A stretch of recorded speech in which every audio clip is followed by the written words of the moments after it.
ஏற்றுமதி தயார் நிலை குறியீடு, 2வது இடத்தில் தமிழகம். ஸோ இந்த டாபிக் பார்த்தீங்கன்னா group and main syllabus paper 4 Indian எக்கனாமில நிதி ஆயோக் அப்படின்ற தனி டாபிக் இருக்கும், அதுல வந்து கவர் ஆகும். ஸோ நிதி ஆயோக் அப்படிங்கிறது முன்னாடி 1950ஆம் ஆண்டுல பாத்தீங்க அப்படின்னா பிளானிங் கமிஷன் வந்து இருந்திருக்கும்.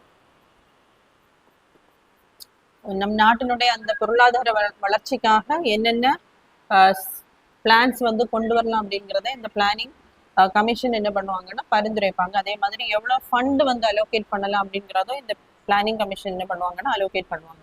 ஸோ அதுக்கப்புறமா பார்த்தீங்கன்னா இந்த பிளானிங் கமிஷன் கீழே 12 எக்கனாமிக் பிளான்ஸை வந்து ஒரு 5 இயர் பிளான் 12 எக்கனாமிக் 5 இயர் பிளான்ஸை வந்து கவர்மெண்ட் வந்து செயல்படுத்தி இருப்பாங்க.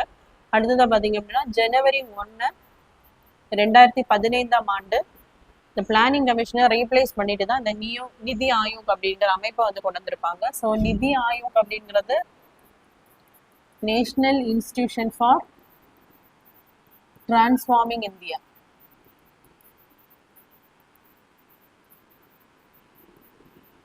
Transforming India. இந்த அமைப்பு என்ன பண்ணுவாங்க அப்படின்னா இந்தியாவினுடைய அந்த பொருளாதார வளர்ச்சிக்கு ஒரு ஃபெடரலிசம், அதாவது சென்டருக்கும் ஸ்டேட்ஸுக்கும் வந்து என்னென்ன பிளான்ஸ் வந்து கொண்டு வரலாம் அப்படிங்கிறத வந்து இவங்க என்ன பண்ணுவாங்கன்னா சஜஷன் கொடுப்பாங்க. It is an advisory body. So இதனுடைய சேர்மேன் பார்த்தீங்க அப்படின்னா he is the ex officio chairman. So அதாவது யாரு நம்மளுடைய நாட்டின் பிரைம் மினிஸ்டரா இருக்காங்களோ அவங்க தான் இந்த நிதி ஆயோக்கினுடைய அந்த சேர்மேனாக இருப்பாங்க. ஸோ நரேந்திர மோடி அவர்கள் தான் நிதி ஆயோக்கினுடைய சேர்மேன். ஸோ இவங்க பார்த்தீங்க அப்படின்னா சென்டருக்கும் ஸ்டேட்டுக்கும் வந்து நிறைய பிளான்ஸை வந்து இவங்க வந்து சஜஸ்ட் பண்ணுவாங்க. எப்படி நம்மளுடைய அந்த பொருளாதார முன்னேற்றத்தை வந்து என்ன பண்ணலாம் அப்படின்னா ஊக்குவிக்கலாம் அதற்காக. ஸோ இவங்க தான் என்ன பண்ணுவாங்க அப்படின்னா ஏற்றுமதி தயார் நிலை குறியீடு, அதாவது எக்ஸ்போர்ட் ப்ரிப்பேர்ட்னஸ் இண்டெக்ஸை வந்து வெளியிடுவாங்க.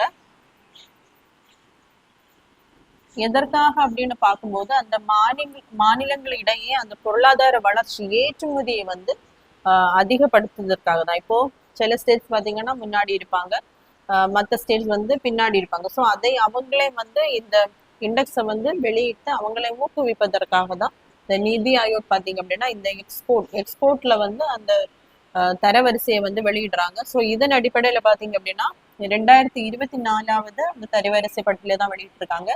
இதுல முதன்மையாக இருக்கக்கூடியது மகாராஷ்டிரம், 2வது பாத்தீங்கன்னா நம்மளுடைய அந்த மாநிலமான தமிழகம் இருக்கு.